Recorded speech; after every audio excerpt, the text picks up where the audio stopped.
اور ایک اور بات توجہ سے سنیے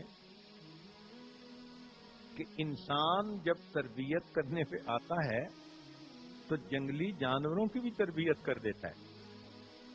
یہاں کے رہنے والے تو گیم پارکس میں جاتے ہیں، ریزروز میں جاتے ہیں، ان کو پتہ ہے لوگ شیروں کو ٹرین کر دیتے ہیں، ہاتھیوں کو کر دیتے ہیں، ہائینا کو کر دیتے ہیں. جنگلی جانوروں کو اگر ٹرین کیا جا سکتا ہے تو کیا انسان کو ٹرین نہیں کیا جا سکتا؟ اس کے بچے کی تربیت نہیں کی جا سکتی؟ اور یہ تربیت ایک فطری عمل ہے.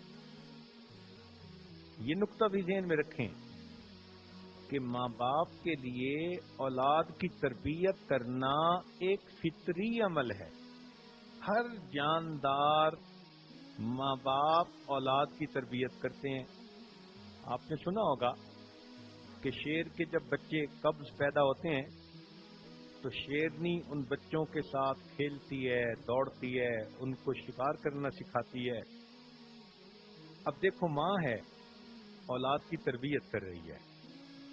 چڑیا کے بچے جب پیدا ہوتے ہیں تو ان کی آنکھیں بند ہوتی ہیں تو ماں ان کے لیے پانی دانا لاتی ہے، ان کو کھلاتی پلاتی ہے اور پھر ان کو اڑنا سکھاتی ہے، ان کو اس گھونسلے سے باہر دھکے دے دیتی ہے. تو اگر جانور اپنی اولاد کو ٹرین کرتے ہیں، ان کی تربیت کرتے ہیں، تو پھر انسان اپنی اولاد کی تربیت سے کیسے دور جا سکتا ہے؟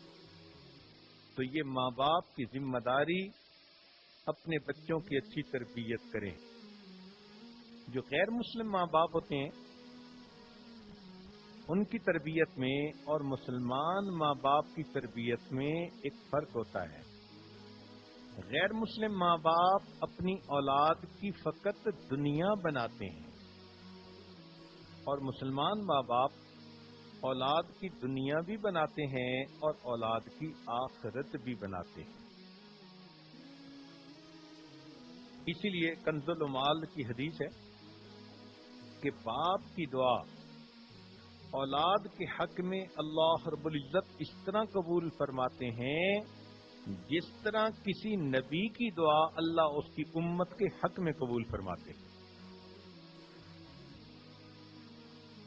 ایک حدیث مبارکہ میں ہے کہ 3 دعائیں قبول ہونے میں کوئی شک نہیں. ایک مظلوم کی دعا، مسافر کی دعا اور تیسرا ماں باپ کی دعا. حدیث مبارکہ میں آتا ہے کہ ام صائب رضی اللہ تعالیٰ عنہ صحابیہ تھیں، ایمان لے آئیں، ان کا نوجوان بچہ تھا، فوت ہو گیا.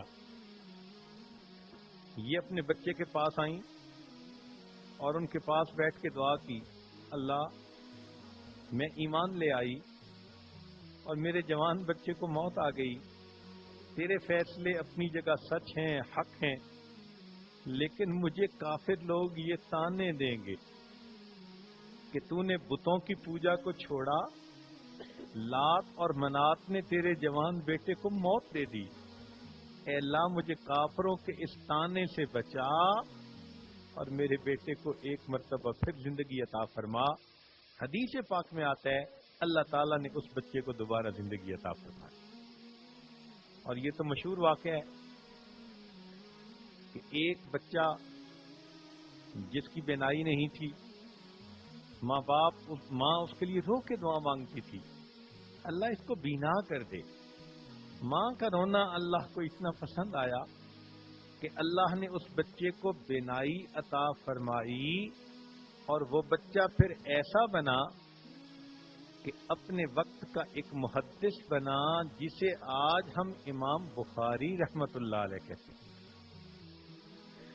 اگر ماں کی دعا پر ایک نابینا بچہ بینا بن سکتا ہے تو ماں کی دعا پر ہمارے بچوں کے نابینا دل بینا نہیں بن سکتے.